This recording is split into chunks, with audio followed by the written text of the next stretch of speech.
আসসালামু আলাইকুম প্রিয় নোয়াখালীবাসী, আমার প্রাণের নোয়াখালীবাসী সবাই কেমন আছেন? আশা করি সবাই ভালো আছেন।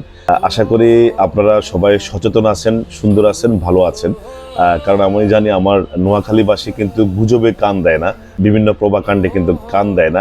কিন্তু এরই মধ্যে আমার কুমিল্লার কিছু ভাইরা কিন্তু বিভিন্ন ধরনের গুজব ছড়াচ্ছে। যেমন গত রবিবার বিএনপির চেয়ারম্যান তারেক রহমান মহোদয় উনি কিন্তু কুমিল্লা সফর করেছেন। উনি নির্বাচনী প্রচারণায় কুমিল্লা সদর দক্ষিণে ফুলগাজী নামক স্থানে ঢাকা চট্টগ্রাম মহাসড়কের পাশে যে ডিগবাজি মাঠ আছে ওখানে একটি বক্তব্য দিয়েছিলেন। কিন্তু ওখানে উনি কুমিল্লা বিভাগ দিবে কিন্তু বলে নাই। কিন্তু দেখেন কুমিল্লার বিভিন্ন মিডিয়া কি প্রচার করতেছে, অথচ এই নিউজটা কিন্তু কোনো জাতীয় নিউজে আসে না। জাতীয় নিউজে আসছে যে তারেক রহমান মহোদয় উনি কুমিল্লা সফর করেছেন এবং উনি আরেকটি কথা বলেছেন, আপনারা শুনুন। আগে পেটে ভাত আসতে হবে, পেটে খাবার আসতে হবে, পকেটে চাকরি বাকরি কর্মসংস্থান, পকেটে পয়সা আসতে হবে, তারপরে অন্য কথা বলে বিভাগ আমরা ইনশাল্লাহ করব, কিন্তু এখনই বিভাগ করলে তোমার পেট ভরবে?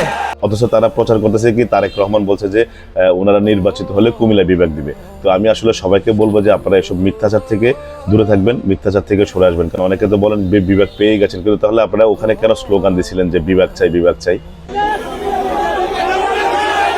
তো আসলে এসবগুলা থেকে আমরা দূরে থাকবো, আমাদের যে আঞ্চলিক অস্থিতিশীলতা সেটা থেকে আমরা সরে আসবো ইনশাল্লাহ।